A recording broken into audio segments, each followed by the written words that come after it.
Lili, perkenalkan kami dari mahasiswa Pendidikan Teknologi Universitas Lampung. Di sini kami akan melakukan observasi tentang mata kuliah manajemen pendidikan yang berjudul Gaya Kepemimpinan Kepala Sekolah.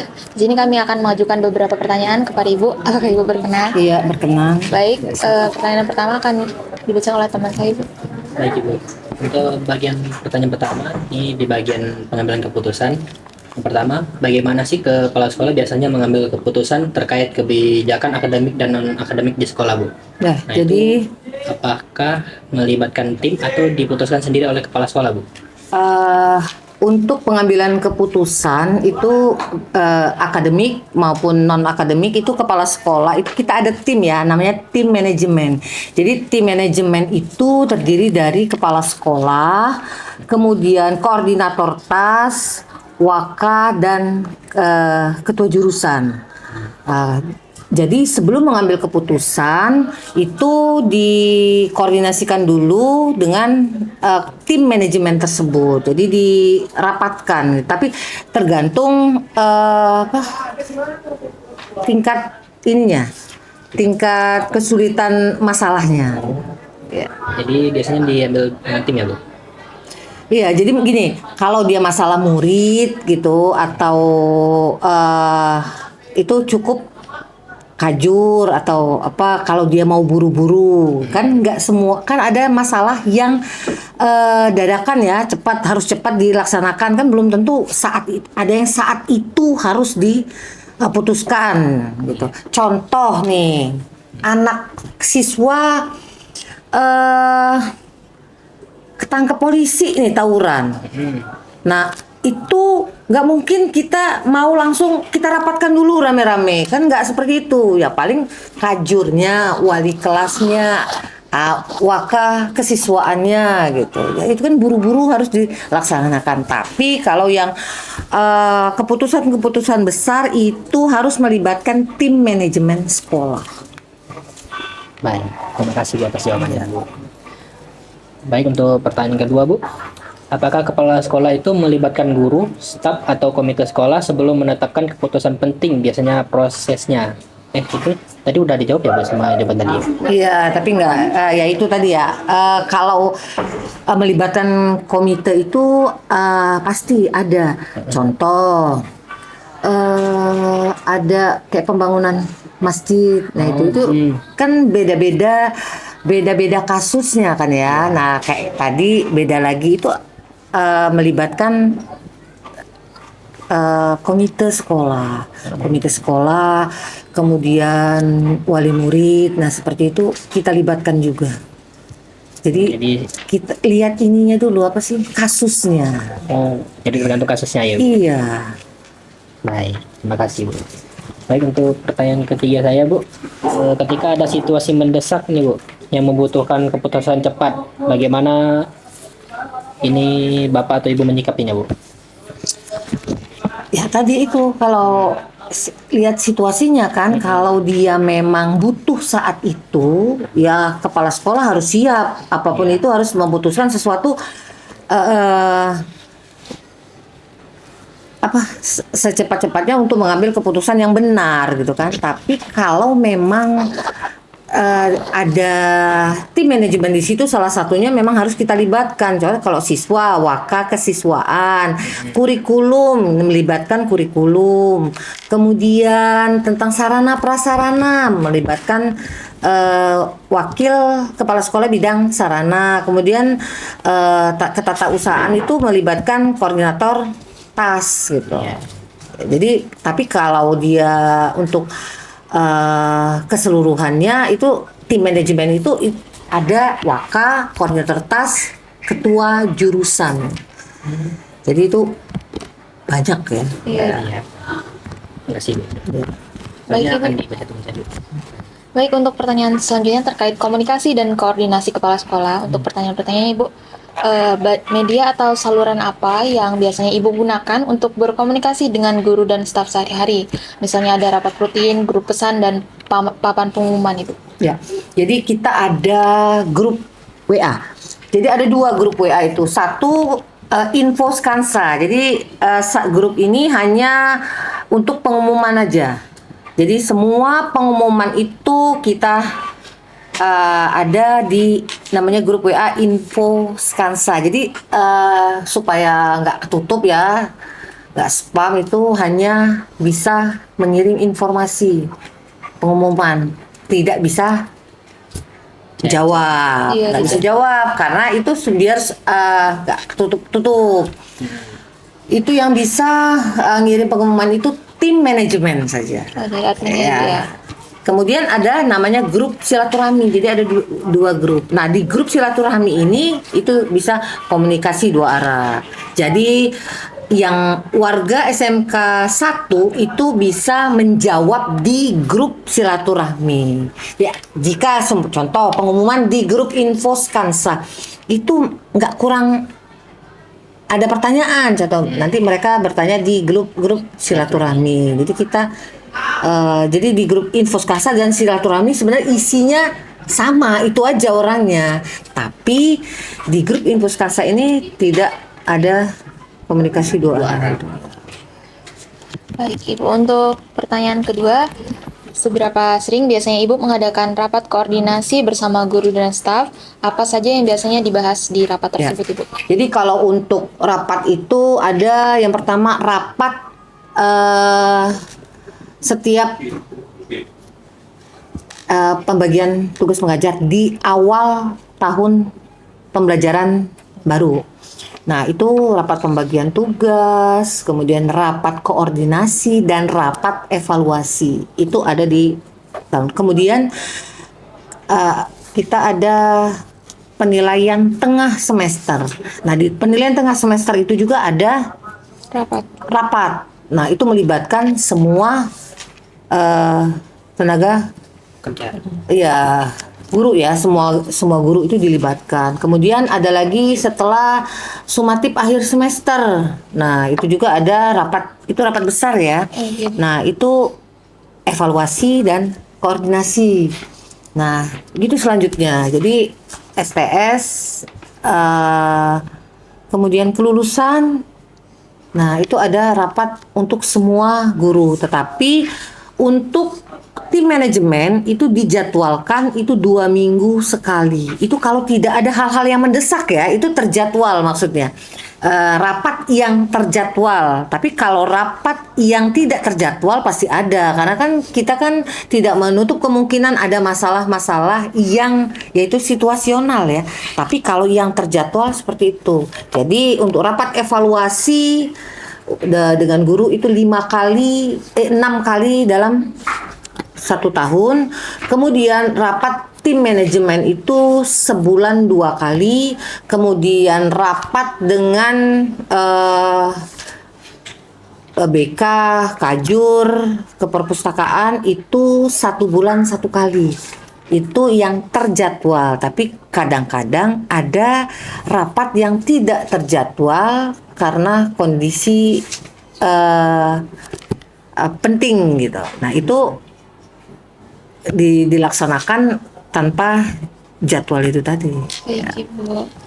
Selanjutnya, bagaimana Bapak dan Ibu membuka ruang bagi guru dan staf yang ingin menyampaikan aspirasi atau masukan dan keluhannya, Ibu? Jadi jika ada keluhan gini masalah pembelajaran atau masalah apa, itu biasanya langsung ke Wakakurikulum. Atau masalah siswa dia ke BK, ke kesiswaan. Jadi kita bertahap. Jadi kalau memang tidak bisa diselesaikan lagi, harus melibatkan kepala sekolah, baru kita ke kepala sekolah. Tapi keputusan terakhir itu ada di kepala sekolah. Kita rapatkan dan diskusikan.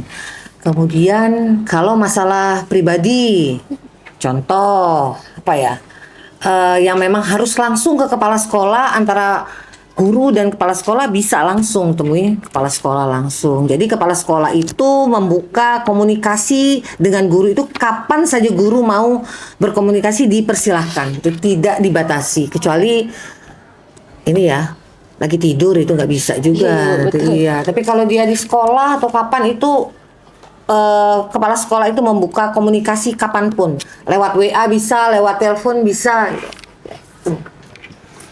Baik Ibu, untuk selanjutnya ada tentang koordinasi antar unit. Yang pertama, bagaimana Ibu biasanya mengatur koordinasi antara wakil kepala sekolah, ketua jurusan, dan bagian tata usaha Ibu? Ya, jadi kalau untuk ya ini tadi sebenarnya udah dijawab yang itu. Iya, Ibu. Ada rapat koordinasinya sebulan satu kali dengan Kajur, dengan ketua jurusan. Nah, ini kan SMK ya, ada ketua jurusan. Nah, itu 1 bulan sekali ke rapat koordinasinya. Kalau dengan Kajur biasanya dia melibatkan wakil kurikulum. Nah, jadi tergantung masalahnya juga, tapi tidak menutup kemungkinan itu nggak 1 bulan sekali, karena kan di jurusan itu kadang-kadang ada masalah-masalah. Contoh nih, anak berantem, masa kita nunggu 1 bulan sekali dulu mau rapat? Jadi ada rapat kadang-kadang bisa seminggu 1 kali, tapi yang terjadwal memang 1 bulan 1 kali. Jadi atau apa ya, masalahnya ada mau LKS, mau lomba-lomba. Nah itu otomatis kan dirapatkan juga. Nah jadi itu kadang-kadang situasi yang seperti itu yang lebih banyak daripada rapat yang koordinasi yang terjadwal gitu. Bisa jadi sehari 2 kali, contohnya apa gitu kan, beda-beda kasusnya, beda-beda jadi penyelesaiannya. Atau ada lagi anak yang pernah juga ada kasus mabok bareng. Nah gitu kan, nggak apa-apa lah ya dibuka juga ya, tapi jangan kemana-mana ya. Iya Ibu. Ngerokok bareng, nah itu kan penyelesaiannya harus saat itu memanggil orang tua, jadi bertahap lewat BK dulu. Nah kalau setelah itu ke kepala sekolah, di kumpulan kepala sekolah. Nah kemudian, nah itu kan nggak bisa kita jadwalkan kan, mana kita mau jadwalin anak bermasalah. Nah jadi itu bisa, jadi ada yang tidak terjadwal, ada yang terjadwal, situasional aja gitu. Kalau terjadwalnya sama Kajur itu 1 bulan 1 kali, dengan wali kelas itu 3 bulan 1 kali. Tetapi kalau ada masalah, anak mau keluar, ada apa sih keluar? Kan anak-anak itu sebenarnya tidak boleh keluar dari sekolah. Anak-anak itu harus belajar apapun masalahnya. Apalagi sekarang kan nggak ada SPP-SPP-an. Jadi nggak boleh masalah uang itu anak tidak sekolah. Jadi harus kita tanya, kenapa anak ini nggak mau sekolah? Kalau anaknya nggak mau ngomong sama BK-nya, sama wali kelasnya, sama wakakurnya, wakasiswanya, nah nanti yang terakhir di kepala sekolah. Jadi muara akhirnya memang semuanya harus ke kepala sekolah. Itu kan tidak terjadwal juga. Ya, gitu. Untuk pertanyaan kedua terkait koordinasi antar unit itu, bagaimana Ibu biasanya menjalin komunikasi dengan pihak luar seperti dunia usaha atau industri, orang tua siswa, dan dinas pendidikan Ibu? Ya. Kalau untuk ke orang tua siswa itu ada ketika awal tahun pembelajaran baru itu kita kan ada rapat dengan komite dan wali murid. Kemudian ada juga waktu anak ngambil rapot. Jadi 1 tahun itu 4 kali dia ambil rapot itu, jadi 4 kali anak orang tua itu diundang ke sekolah ini untuk kasih tahu bahwa kondisi anaknya seperti apa sih, ada masalah atau enggak, walaupun tidak bermasalah, minimal itu pengembangan siswa. Jadi nggak hanya ketika anak itu bermasalah kita harus ngumpulin orang tua, tapi kan banyak hal-hal lain yang kita sampaikan ke siswa. Jadi ada 5 kali itu minimal orang tua itu ke sekolah kita undang.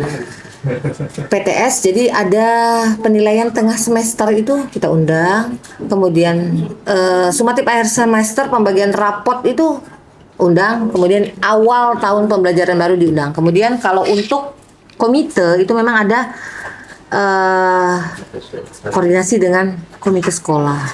Itu kalau yang terjadwal itu 2 kali dalam 1 tahun. Tapi ya tadi ada lagi lah situasional yang tidak terjadwal itu ada.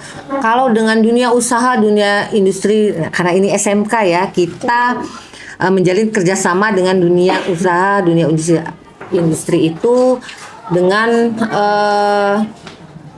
siswa kita PKL di industri. Jadi otomatis sekolah menjalin kerjasama dengan industri. Nah, jadi itu melalui Waka Humasnya. Bakal Humas. Iya, tetapi kepala sekolah juga berhubungan langsung dengan dunia industri. Jadi dunia industri di SMK Negeri 1 Bandar Lampung ini enggak hanya di Bandar Lampung aja, ada yang di luar, Jakarta, Bogor, Padang, Bali, sama Yogyakarta. Karena ada jurusan animasi itu yang dudinya nggak ada di Lampung, jadi harus keluar. Nah itu kan memang para sekolah yang harus keluar. Jadi apalagi tadi wali kelas, Dudi, Dinas Pendidikan ya. dinas pendidikan itu banyak masalah ijazah ya, itu koordinasinya terjadwal juga dari dinas pendidikan. Nah, jadi kalau hubungan dengan dinas pendidikan itu lebih banyak gitu. Contohnya masalah ijazah, kemudian penerimaan siswa baru, kemudian jadwal kalender akademik itu kan berhubungan dengan dinas pendidikan itu. Jadi kepala sekolah kalau untuk ke dinas pendidikan itu hubungannya dengan langsung kepala sekolah. Baik Ibu. Selanjutnya silakan. Pertanyaan selanjutnya itu Ibu tentang peningkatan kompetensi. Ya. Pertama, program pengembangan profesional apa yang Ibu fasilitasi untuk para guru seperti pelatihan seminar atau pelatihan sertifikasi, Bu? Ya. Jadi di SMK S1 ini ada untuk peningkatan kompetensi guru itu ada upskilling. Jadi itu upskilling itu dari pemerintah ya, tapi kepala sekolah itu menghimbau dan memberikan izin kepada gurunya untuk mengikuti upskilling. Upskilling berarti kemampuannya ditingkatkan. Nah itu kan upskilling itu waktunya itu biasanya 2 bulan itu. Tapi berbulan-bulan tergantung jurusannya ya. Ada yang 3 bulan, ada 2 bulan. Nah kalau tidak didukung oleh izin dari kepala sekolah itu izin gurunya kan banyak ya. Jadi satu upskilling.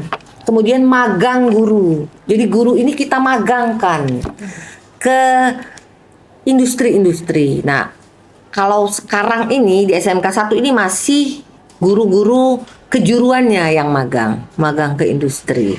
Nah, upskilling, kemudian magang industri dan mendatangkan guru tamu ke sekolah. Jadi itu kan untuk belajar juga ya, bukan cuma siswa yang belajar, tetapi guru juga bisa belajar. Jadi untuk guru tamu ini 50 jam 1 semester kita datangkan ke sekolah kita.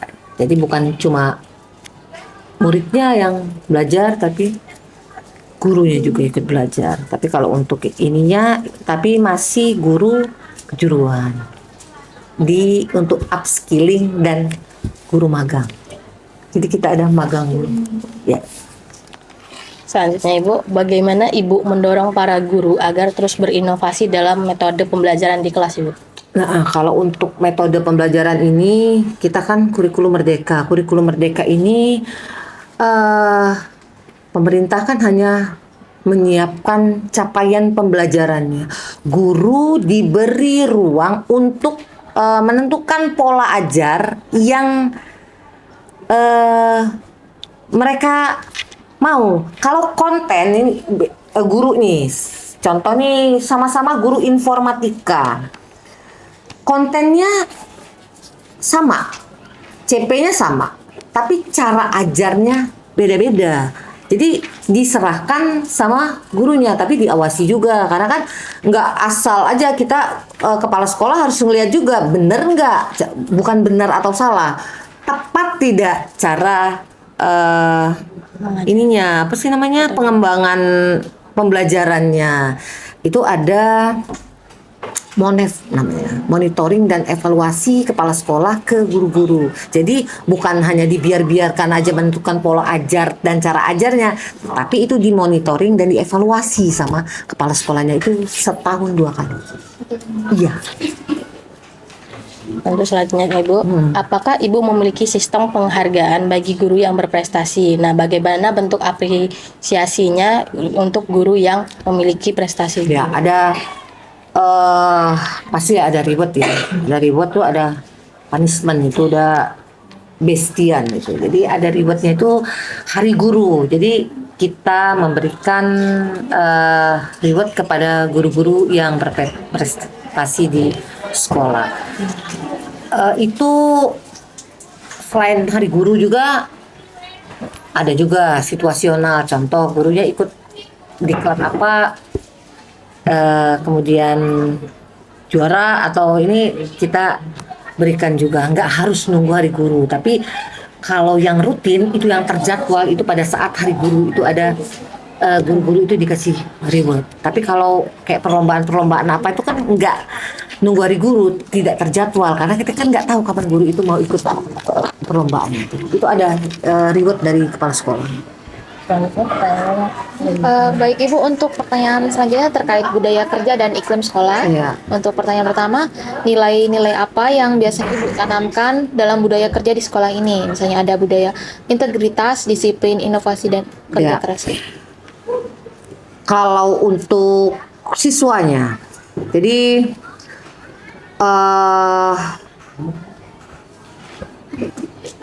dari visi sekolah aja kan mewujudkan SMK unggul yang repka, religius, berkarakter, kompeten dan adaptif. Ada.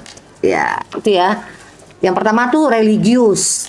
Awal aja kita masuk, kalian masuk tuh ada kan senyum, sapa, salam, selfie terakhir. Ya, jadi itu aja udah kita masukkan unsur di visinya udah jelas itu. Jadi repka, religius, berkarakter, kompeten dan adaptif. Nah dari situ aja ada sholat duha. Jadi berhubung musola kita nih kecil, jadi sholat duha itu per 3 kelas. Jadi ditanamkan nilai-nilai religius di situ. Kalau budaya itu kan susah ya kita menanamkan budaya kepada, kan budaya itu kan berulang, yang dilakukan berulang-ulang. Nah, sholat itu kan susah tuh, mau sholat duha itu. Nah, kita paksa dulu 3 kelas itu kan dari terpaksa jadi terbiasa. Nah, jadi itu ada sholat duha. Kemudian ngaji itu 15 menit itu di 15 menit apa ya 15 menit itu yang mendampingi guru mapel yang ngajar di jam pertama itu didampingi. Kemudian untuk disiplin, kalau disiplin itu dari masuk sekolah aja itu 7.15 kita tutup tuh gerbang. Guru murid tidak boleh masuk kecuali pukul 8 ya. Pukul 8 itu baru kita buka gerbang. Kajur juga, jadi melibatkan semua ya, melibatkan guru, wali kelas, kajur, waka, itu dilibatkan semua. Nggak hanya kepala sekolah, jadi rambut, kuku, nah itu kita lihat semua. Kemudian gurunya, nah kalau ini karena lagi remedial, ini kita kan selesai SAS ya. Kalau tidak remedial itu kalian kapan-kapan boleh main ke sini. Itu tidak ada jam, tidak ada apa? Iya, yang kosong di SMK 1 itu nggak ada. Itu pasti ada itu gurunya. Bukan gurunya apa? Pasti ada gurunya itu. Jadi kalau guru itu tidak masuk, dia harus cari penggantinya. Jadi itu budaya disiplin yang diterapkan di SMK 1 itu tuh gurunya kan. Nah kalau untuk siswanya ya itu tadi lah seragam. Nah, itu. Jadi itu kebiasaan itu kan disiplin itu dipaksakan pertama. Itu stres itu di awal-awal. Gak usah guru-guru, ibu juga stres nih. Gimana ya? Kadang kita kan mau terlambat juga ya. Sebentar ya nak, ibu mau buang air kecil dulu. Kita ngomong sama anak di kelas. Padahal enggak, ngerumpi kita di ruangan. Kalau dulu, nah sekarang ini nggak ada lagi seperti itu. Karena itu ada CCTV, itu nanti di screenshot. Kalau guru itu mau meninggalkan kelas itu lebih dari 15 menit, dia harus cari penggantinya juga. Anak itu nggak boleh kita biarin, ya, ya anak-anak langsung koprol-koprol. Nggak usah kita tinggalin 15 menit ya. Tinggalin gurunya belum keluar aja dia ngapain gitu kan. Nah jadi seperti itu. Awalnya susah. Jadi budaya itu kan harus dipaksain dulu. Kebiasaan itu, nah lama-lama terbiasa dan sekarang udah biasa. Kita pergantian jam, ada ruangan di sana kan, lihat gedung sana Iya, Bu. sampai bawah sana kan. Nah itu bisa makan 5 menit lebih kan. Nah itu bisa di screenshot kan, ada CCTV itu mati karena masih perbaikan ya. Nah itu tadinya terpaksa, tapi lama-lama sudah terbiasa dan kita sudah biasa seperti itu. Nggak nyampe 5 menit kita udah nyampe ke ruangan itu. Kadang-kadang kita berdiri di depan kelasnya, gurunya belum keluar di dalam itu. Itu udah biasa kalau di sekolah ini. Nah jadi itu awalnya susah kan, merubah budaya itu susah. Betul. Nah contohnya aja makan nih, makan budaya makan aja susah loh. Ada yang orang Lampung nggak di sini? Ada, Ibu. Hah? Ada. Kalau orang Lampung itu, ini yang zaman dulu ya, makan tuh kalau nggak diangkat kakinya itu nggak asik gitu kan? Iya kan? Iya, benar ya, Bu. Itu nggak sah itu. Nah, kan bisa tuh budaya itu kan bisa berubah. Jadi bisa jadi dia sama teman-temannya awalnya malu, atau sama pacarnya rapi makan malu kan gara-gara pacarnya. Nanti lama-lama bisa, dan di sini bisa. Nah, jadi budaya seperti itu diterapkan di SMK Negeri 1 Bandar Lampung itu, dan ternyata bisa. Baik, Ibu. Untuk pertanyaan kedua, bagaimana Ibu biasanya menegakkan kedisiplinan terhadap guru, staf, maupun siswa secara konsisten, Ibu? Ya itu tadi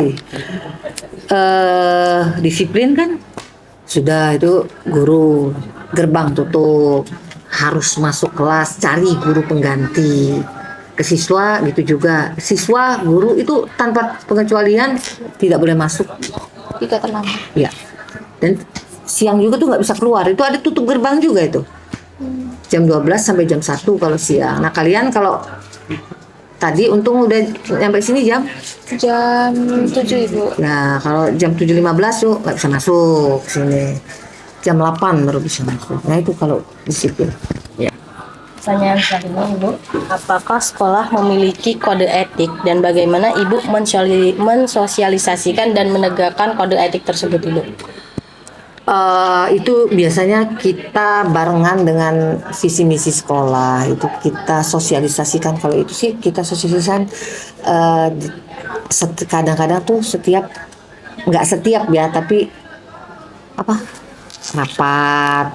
Kalau visi misi itu upacara, biasanya di rapat guru. Kalau untuk gurunya rapat koordinasi itu setahun 5 kali yang terjadwal. Nah, untuk pertanyaan selanjutnya, Ibu, bagaimana Ibu membangun semangat kerjasama dan gotong royong di antara seluruh warga sekolah, Ibu? Kalau kerjasama itu yang paling sederhana aja, itu ganti itu harus mencari guru pengganti jika tidak bisa hadir. Nah itu kan kerjasama. Jadi yang ganti juga harus rekan sejawatnya. Kalau guru informatika, yang ganti guru informatika. Nah, itu kan salah satu kerjasama. Nah gitu. Baik, Ibu. Pertanyaan selanjutnya.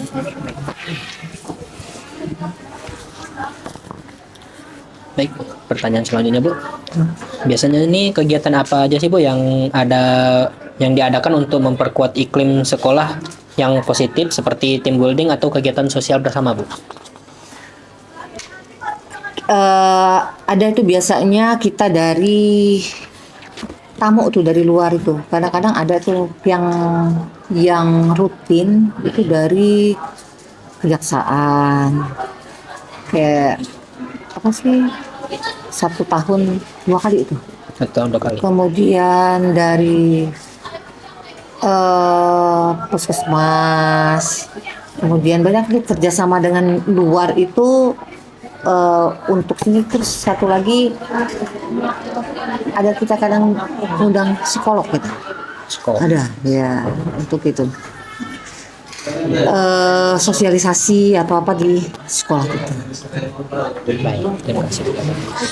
Lalu pertanyaan berikutnya Bu, bagaimana sih Bu ini mengelola konflik atau perbedaan pendapat yang terjadi antara guru, staf dan maupun siswa Bu? Ya itu pasti banyak ya. Nggak mungkin kakak adik aja pasti itu berkonflik. Apalagi ini baru kenal ya. Nah pasti ada konflik itu. Tapi ya nggak ada masalah yang nggak bisa diselesaikan gitu kan. Jadi kita kepala sekolah itu biasanya manggil secara personal dulu gurunya. Jadi bisa didiskusikan kemudian panggil apa pihak-pihak yang membutuhkan pemecahan masalah. Jadi dipanggil diskusi kan keluarga. Iya. Guru ini biasanya nggak bisa pindah-pindah sampai dia pensiun. Jadi kita tanamkan aja itu kata-kata tersebut. Kita keluarga, kemudian sampai pensiun kita akan sama-sama. Jadi semua masalah itu, konflik itu jadi hilang kalau kita ingat, oh sampai pensiun sama-sama. Ini nanti berapa puluh tahun ini sama-sama. 30-an tahun lagi kan. Nah, jadi ngebayangin itu, oh kita takut berkonflik karena 30 tahunan kita bakal sama-sama di sini. Jadi itu tugas kepala sekolah untuk apa sih ininya lah, mempertemukan guru-guru yang berkonflik gitu. Terima kasih Bu atas jawabannya. Baik Ibu, demikian saja pertanyaan dari kami. Terima kasih atas waktu dan kesempatan yang telah Iya, diberikan kepada kami hari ini. Semoga untuk kedepannya sebagai calon guru kami bisa mengikuti Ibu sebagai panutannya ke depannya. Amin.